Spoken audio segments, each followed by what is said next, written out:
திருப்பாவை 16ஆம் பாசுரம்.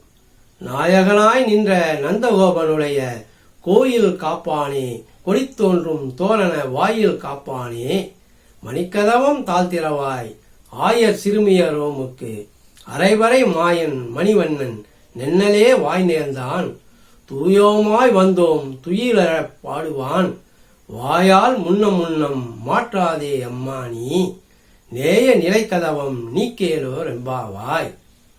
இனி இப்பாசுரத்தின் விளக்கத்தினை நாம் காண்போம்.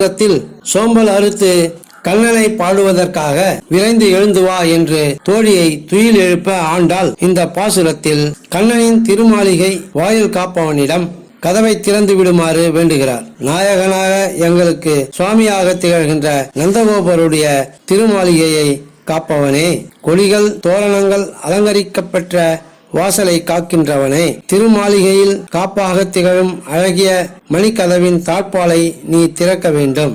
இளமையுடன் திகழும் இளைப்பெண்களாகிய எங்களுக்கு ஒரு விருப்பம் உண்டு.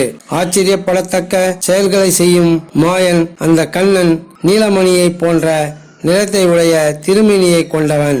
எனவே அந்த பெருமான் துயில் கலைந்து எழ பாடி எழுப்புவதற்காக நாங்கள் வந்தோம். எங்களை தூய்மைப்படுத்திக் கொண்டு அடியங்கள் வந்திருக்கின்றோம். கண்ணபிரானின் மீது பரிவு கொண்டிருக்கும் நிலையை உடைய கதவை நீங்கள் நீக்கி அருள வேண்டும் என்று கேட்கின்றார்கள் இந்த பெண்கள்.